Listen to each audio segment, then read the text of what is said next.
Good evening, sir. I'm Fahad Kakasi Abulais from the section HH3 of Jake 105, 4:30 to 5:30 NW.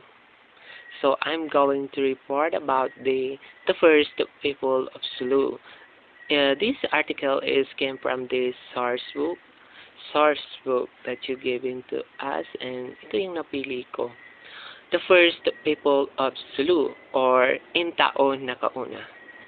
It was documented by Madhu Damsani of the Coordinate Investigation of Sulu Culture, Efrin Alawi of the Institute of the Philippines Culture of Ateneo de Manila. This story was originally narrated by Malang Muhammad Absari Salahuddin of Anak Jati Indanan of Sulu. Ito yung story parang mga might similarities to other legend or might story of the Philippines or in South Southeast Asia.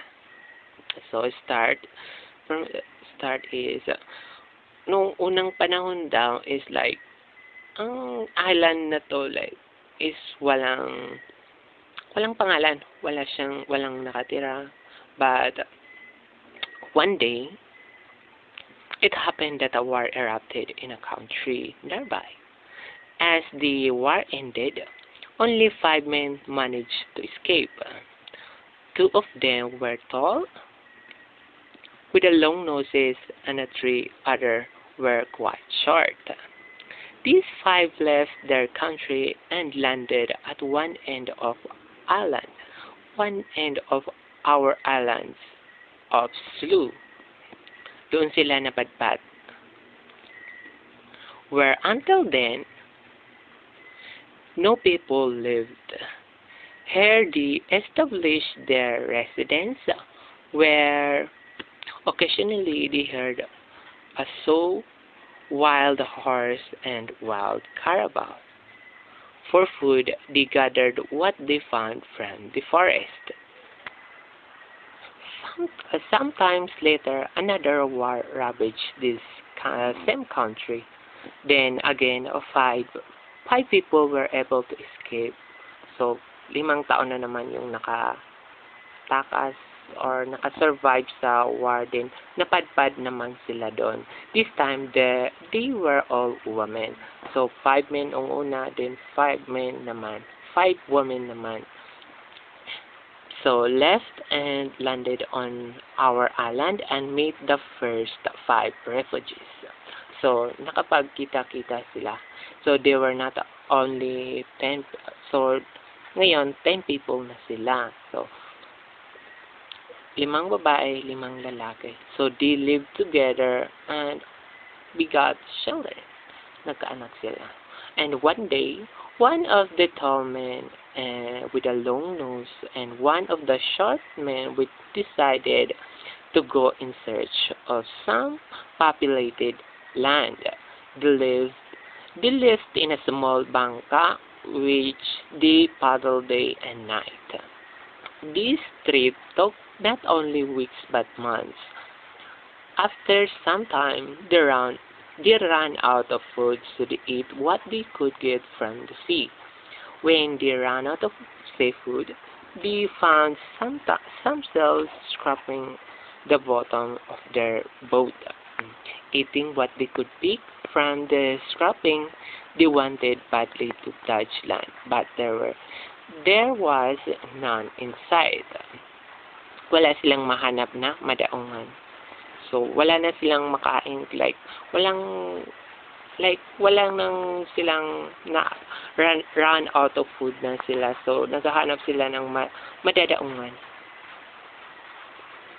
And one day, about 2 o'clock, suddenly they lost their sagwan. So, na-lost nila yung sagwan. And the boat stopped and they cannot move until they feel that they landed on the land. In that case, they ran there and looking for a new wood to make new paddles. So one of them, with his small axe, also with a small axe, pangbar. He started to look and he found a bamboo oh, and started to cut it, but he heard something talking like, parang may narinig siyang babaeng nagsasalita sa talking like, don't hit me. Because wala naman siyang kasamang iba. So binaliwala niya ito.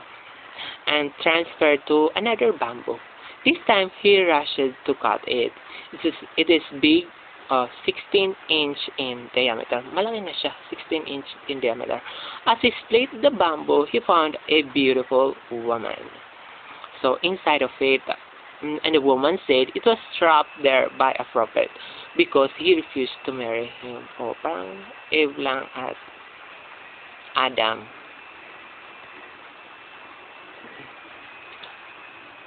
So he take the woman with them, and suddenly may nangyari sa kanila. So may relationship na nangyari. And immediately he married her, and biniyayaan sila ng 7 anak. And upon their children, upon they reach the maturity, so tumungtong na sila sa tamang edad. So their parents decided to plan their future. So he decided to divide the land among them. So this how the land was divided. So Look was given to the sun with the black eyes. So Look is the parang place in Sulu. So the Taglibi to the sun with the green eyes. Talipaw went to the sun with the brown eyes.